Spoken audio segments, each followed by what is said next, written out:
All right, guys, now I'm going to show you guys how I pull my walls. In my previous videos, I showed you how to center a 1.25 pound ball.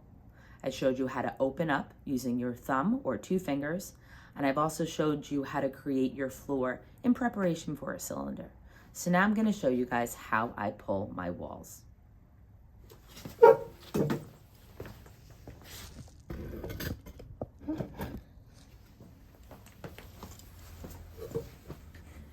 Now, there are several different ways to pull your walls, and not any one of them is better or produces a better end product.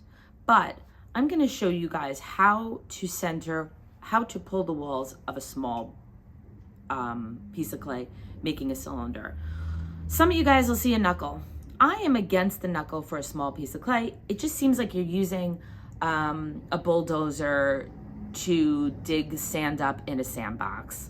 Strange analogy, but I feel like it's too big of a tool to use on such a small piece of clay. Some people will use their sponge on the outside. I do tend to do that. I'm going to show you guys the 2 ways. And some people just use fingers. Some people actually will take their entire hand and do what I call the claw, and they'll just start to pull up on both sides. That's a thing. The problem I have with that for beginners is that one of your hands is 10% stronger than the other. So I don't think you're really going to get an even pull. These are all not wrong ways to do it. It's just not how I suggest for beginners or for the learning process.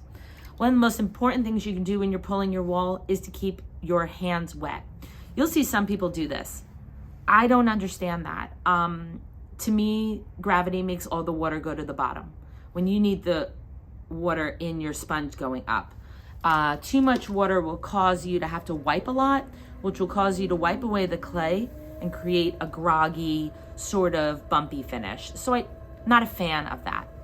I'm a fan of filling my sponge with water and doing one of 2 things. Either making a finger taco, so this is the meat, this is your shell, and starting to pinch with your finger, with the sponge touching the clay. I tend to do that with much bigger pieces of clay instead of a knuckle. Or a finger sandwich, a sponge sandwich. So the sponge is wet, I'm gonna touch with my finger, and every time before I touch with my finger, the sponge is gonna wet the clay. I start with my hands attached. Now, you don't have to sit there and lock up and you just want them to be one tool. That doesn't mean it has to be screwed together. It can be slightly Velcroed together. The other thing is I don't pinch with my fingerprints. When you pinch with your fingerprints, the clay can go in both 2 different ways. It can go down and it can go up. What we're trying to do is lift the clay up. So I use my very fingertips. And by putting my fingertips under the clay has nowhere else to go but up.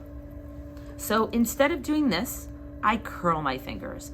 I also tend to use my middle finger because it's strong, but I back it up with my pointer finger. So I'm touching with my middle finger, but my other finger is making it stronger.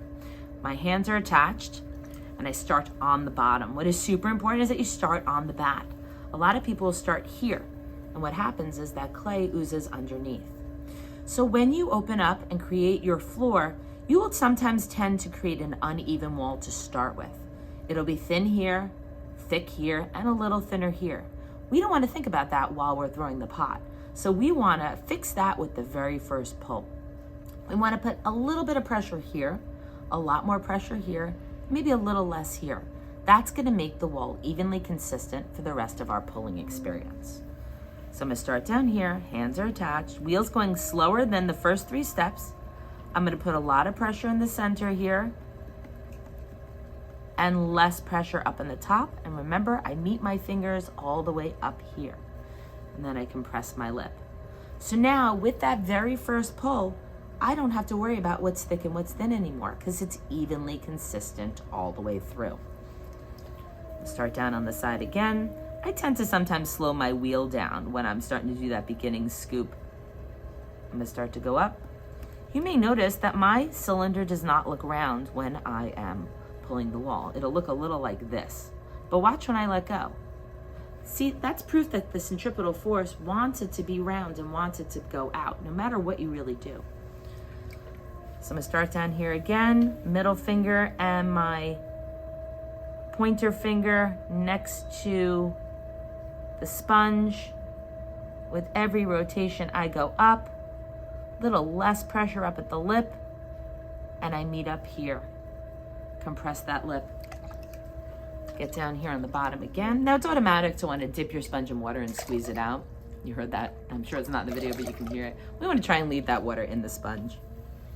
Start down on the bottom again. Notice this hand is now touching my other hand by just dropping my thumb over the side of the wall. My right elbow is on my leg. My left elbow sort of flying up here, but it's attached to my body.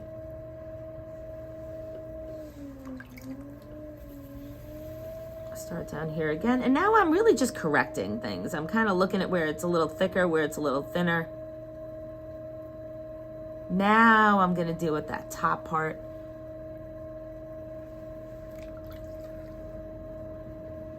And then, as many of you guys know from maybe watching my other videos or being a member of my studio here in New Jersey, is we have an expression here.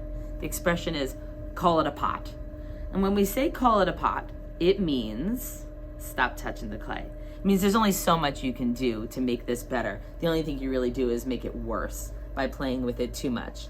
And there are lots of different reasons why you'll say that. Maybe you got a little too thin in one spot, or you left too much clay in the bottom and there's no way you're going to be able to get it up to the top. So at that point, we go ahead, we compress the lip, we get the water out of the inside, and we call it a pot.